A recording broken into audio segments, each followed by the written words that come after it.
ओम साई राम। अध्याय 13। अन्य कई लीलाएं। रोग निवारण। भीमाजी पाटिल, बालागढ़ पद्दरजी, बापू साहेब बूटिया, लंदी स्वामी, काका महाजनी, हरदा के दत्तोपंत। माया की अभेद शक्ति। बाबा के शब्द सदैव संक्षिप्त, अर्थपूर्ण, गूढ़, विदितापूर्ण तथा समतोल रहते थे। वे सदा निश्चित और निर्भय रहते थे। उनका कथन था कि मैं फकीर हूँ, ना तो मेरे स्त्री है और ना ही घर द्वार है। सब चिंताओं का त्याग कर मैं एक ही स्थान पर रहता हूँ, फिर भी माया मुझे कष्ट पहुँचाया करती है। मैं स्वयं को तो भूल चुका हूँ, परंतु माया मुझे नहीं भूलती, क्योंकि वह मुझे अपने चक्र में फंसा लेती है। श्री हरि की यह माया ब्रह्मांड को भी नहीं छोड़ती, फिर मुझ सरीखे फकीर का तो कहना ही क्या है। परंतु जो हरि की शरण ले, वे उनकी कृपा से माया जाल से मुक्त हो जाएंगे। इस प्रकार बाबा ने माया की शक्ति का परिचय दिया। भगवान श्री कृष्ण भागवत में उद्धव से कहते हैं कि संत मेरे जीवित स्वरूप हैं, और बाबा का भी यही कहना था कि वे भाग्यशाली जिनके समस्त पाप नष्ट होने हो वे ही मेरी उपासना की ओर अग्रसर होते हैं। यदि तुम कोई केवल साईं का ही स्मरण करोगे तो मैं तुम्हें भवसागर से पार उतार दूंगा। इन शब्दों पर विश्वास करो, तुम्हें अवश्य लाभ होगा। मेरी पूजा के निमित्त कोई सामग्री या अष्टांग योग की आवश्यकता नहीं है। मैं तो भक्ति में ही निवास करता हूँ। आगे देखिए कि अनाश्रित के आश्रय दादा श्री साईं ने भक्तों के कल्याणार्थ क्या क्या किया। भीमाजी पाटिल, साईं सत्यव्रत। नारायण गांव के एक महानुभाव भीमाजी पाटिल को सन 1909 में बच्चे स्थल में एक भयंकर रोग हुआ, जो आगे चलकर क्षय रोग में परिणत हो गया। उन्होंने अनेक प्रकार की चिकित्सा की, परंतु कुछ लाभ न हुआ। अंत में हताश होकर उन्होंने भगवान से प्रार्थना की कि हे नारायण, हे प्रभु, मुझ अनाथ की कुछ सहायता करो। यह तो विदित ही है कि जब हम सुखी रहते हैं तब भगवत स्मरण नहीं करते हैं, परंतु जीवन दुर्भाग्य घेर लेते हैं या दुर्दिन आते हैं, तभी हमें भगवान की याद आती है।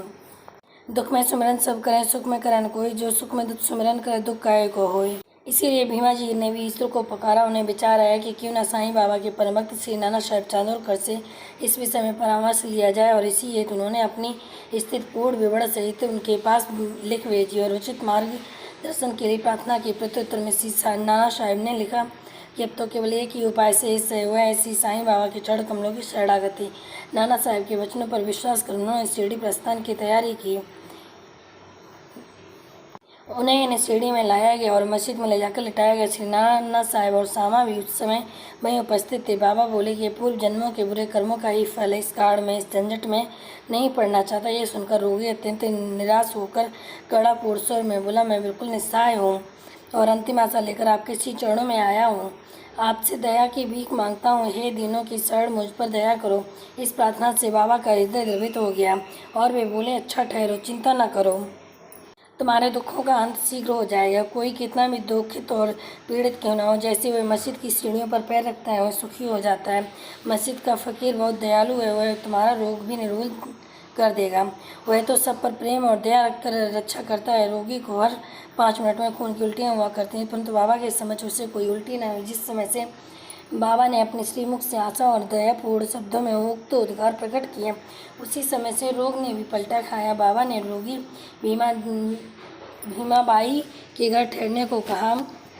यह स्थान इस प्रकार के रोगी का सुविधाजनक और स्वास्थ्यप्रद था, फिर भी बाबा की आज्ञा कौन टाल सकता था। वहाँ पर रहते हुए बाबा ने 2 स्वप्न देखकर उसका रोग हरण कर लिया। पहले स्वप्न में रोगी ने देखा कि वह एक विद्यार्थी है और शिक्षक के सामने कविता मुखाग्र न कर सकने के कारण दंड स्वरूप बेतों की मार से असहनीय कष्ट भोग रहा है। दूसरे स्वप्न में उसने देखा कि कोई हृदय के पर नीचे से ऊपर, ऊपर से नीचे की ओर पत्थर घुमा रहा है, जिससे उसे असहाय पीड़ा हो रही। स्वप्न में इस प्रकार कष्ट पाकर वह स्वस्थ हो गया और घर लौट आए। फिर वह कभी कभी शिरडी आता और साईं बाबा का दया का स्मरण कर साष्टांग प्रणाम करता था। बाबा अपने भक्तों से किसी वस्तु की आशा न रखते थे, वे तो केवल स्मरण, दृढ़निष्ठा और भक्ति के भूखे थे। महाराष्ट्र के लोग प्रतिपक्ष या प्रतिमास सदैव सत्यनारायण का व्रत किया करते थे, परंतु अपने गांव पहुंचने पर भीमाजी पाटिल ने सत्यनारायण के व्रत के स्थान पर एक नया ही सत्य साईं व्रत प्रारंभ किया। बालागढ़ पद्दरजी। दूसरे भक्त जिनका नाम बालागढ़ पद्दरजी था, एक समय जीर्ण ज्वर से पीड़ित हुए। उन्होंने सब प्रकार की दवाइयाँ और काढ़े लिए, परंतु कोई लाभ न हुआ। ज्वर तिलमात्र भी न घटा तो वे सीढ़ी दौड़ाए और बाबा के श्री चरणों पर की शरण ली। बाबा ने उन्हें विचित्र आदेश दिया कि मैं लक्ष्मी मंदिर के पास जाकर एक काले कुत्ते को थोड़ा सा दही और चावल खिलाओ। भी ये समझ न सके कि इस आदेश का पालन कैसे करें। घर पहुंचकर चावल और दही लेकर वे लक्ष्मी मंदिर पहुंचे, जहां एक काला कुत्ता पूँछ हिलाते दिखाई दिया। उन्होंने वह चावल और दही उस कुत्ते के सामने रख दिया, जिसे वह तुरंत ही खा गया। इस चरित्र की विशेषता का वर्णन कैसे करूं कि उपयुक्त उपाय करने मात्र से ही बाला दर्जी का अंजुर हमेशा के लिए जाता रहा। बापू साहेब बूटी श्रीमान बापू साहेब बूटी एक बार अम्ल पित्त के रोग से पीड़ित हुए। उनकी अलमारी में अनेक औषधियाँ थीं, परंतु कोई भी गुणकारी न हो रही थी। बापू साहेब अम्ल पित्त के कारण अति दुर्बल हो गए और उनकी स्थिति इतनी गंभीर हो गई कि वे मस्जिद में जाकर बाबा के दर्शन करने का भी असमर्थ थे। बाबा ने उन्हें बुलाकर अपने सम्मुख बिठाया और बोले, सावधान, अब तुम्हें दस्त न लगेंगी। उल्टियाँ अपनी उंगली उठाकर फिर कहने लगे, उल्टियाँ भी अवश्य रुक जाएंगी। बाबा ने ऐसी कृपा की कि रोग समूल नष्ट हो गया और बापू साहब बूटी पूर्ण स्वस्थ हो गए। एक अन्य अवसर पर भी वे हैजे से पीड़ित हो गए। फलस्वरूप उनकी प्यास अधिक तीव्र हो गई। डॉक्टर पिल्ले ने हर तरह के उपचार किए, परंतु स्थिति न सुधरी। अंत में वे फिर बाबा के पास पहुँचे और उनसे त्रसा रोग निवारण की औषधि के लिए प्रार्थना की। उनकी प्रार्थना सुनकर बाबा ने उन्हें मीठे दूध में उबला हुआ बादाम, अखरोट और पिस्ता का काढ़ा पियो, यह औषधि बतला। दूसरा डॉक्टर या हकीम बाबा की बतलाई हुई इस औषधि को प्राणघात ही समझता, परंतु बाबा की आज्ञा का पालन करने से ये रोगनाशक सिद्ध हुई और आश्चर्य की बात है कि रोग समूल नष्ट हो गया। आलंदी के एक स्वामी बाबा के दर्शनार्थ शिरडी पधारे। उनके कान में शयनी पीड़ा थी, जिसके कारण उन्हें एक पल भी विश्राम करना दुष्कर था। उनकी शल्य चिकित्सा भी हो चुकी थी, फिर भी इस स्थिति में कोई विशेष परिवर्तन न हुआ। दर्द भी अधिक था। वे कर्तव्य विमूढ़ होकर वापस लौटने के लिए बाबा से अनुमति मांगी नहीं गए। यह देखकर सामा ने बाबा से प्रार्थना की कि स्वामी के कान में अधिक पीड़ा है, आप इन पर कृपा करो। बाबा श्वसन देकर बोले, अल्लाह अच्छा करेगा। स्वामी जी का पूना न वापस लौट गए और एक सप्ताह के बाद उन्होंने शिरडी को पत्र भेजा कि पीड़ा शांत हो गई और सूजन अभी भी पूर्वत है। सूजन दूर हो जाए, इसके लिए शल्य चिकित्सा के लिए बम्बई गए। शल्य चिकित्सा विशेषज्ञ ने जांच करने के बाद कहा कि शल्य चिकित्सा की कोई आवश्यकता नहीं है। बाबा के शब्द का गूढ़ार्थ हम निरय क्या समझे। काका माजनी नाम का एक व्यक्ति अन्य भक्तों को अतिसार की बीमारी हो गई। बाबा का सेवा क्रम कहीं टूट न जाए, इस कारण वह एक लोटा पानी भरकर मस्जिद के कोने में रख देते थे, ताकि शंका होने पर शीघ्र ही बाहर जा सके। श्री साईं बाबा के उत्तर सब विदित ही था। फिर भी काका ने बाबा को सूचना इसलिए नहीं दी कि वे रोग से शीघ्र ही मुक्त पा जाएंगे। मस्जिद में फर्श बनाने की स्वीकृति बाबा से प्राप्त हो चुकी थी, परंतु जब कार्य प्रारंभ हुआ तो बाबा क्रोधित हो गए और उत्तेजित होकर चिल्लाने लगे, जिससे भगदड़ मच गई। जैसे ही काका भागने लगे, वैसे ही बाबा ने उन्हें पकड़ लिया और अपने सामने बैठा लिया। इस गड़बड़ी में कोई आदमी मूंगफली की एक छोटी थैली वहाँ भूल गया। बाबा ने एक मुट्ठी मूंगफली उसमें से निकाली और छीलकर दाने काका को खाने को दिए। क्रोधित होना, मूंगफली छीलना और उन्हें काका को खिलाना, ये सब कार्य एक साथ ही चलने लगा। स्वयं बाबा ने भी उसमें से कुछ मूंगफली खाई। जब थैली खाली हो गई तो बाबा ने कहा कि मुझे प्यास लगी है, जाकर थोड़ा जल ले आओ। काका एक घड़ा भरकर पानी पीने को ले आए। दोनों ने उसमें से पानी पिया। फिर बाबा बोले, अब तुम्हारा अतिसार रोग दूर हो जाएगा। अब तुम फर्ज की कार्य की देखभाल कर सकते। थोड़े ही समय में भागे हुए सभी लोग लौट आए। कार्य पुनः प्रारंभ हो गया। काका का रोग अब प्राय दूर हो चुका था। इस कारण वे कार्य में संलग्न हो गए। क्या मूंगफली अतिसार रोग की औषधि है?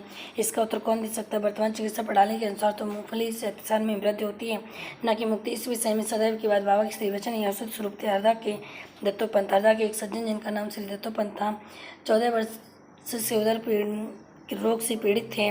किसी भी औषध से उन्हें लाभ न हुआ। अचानक कि कहीं से उनके कानों में बाबा की कीर्ति पड़ी और उनकी दृष्टि मात्र से ही रोगी स्वस्थ हो जाते हैं। वे शिरडी आए और बाबा के चरणों की शरण ली।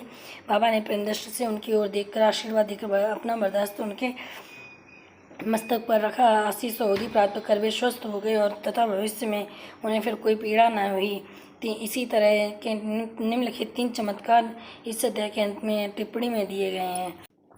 माधवराव देशपांडे बवासीर रोग से पीड़ित थे। बाबा की आज्ञानुसार सोनमुखी का काढ़ा सेवन करने से उन्हें रोग हो गए। 2 वर्ष के पश्चात उन्हें पुनः वही पीड़ा उत्पन्न हुई। बाबा से बिना परामर्श लिए उसी काढ़ा का सेवन करने लगे। परिणाम यह हुआ कि रोग अधिक बढ़ गया, परंतु बाद में बाबा की कृपा से ठीक हो गया।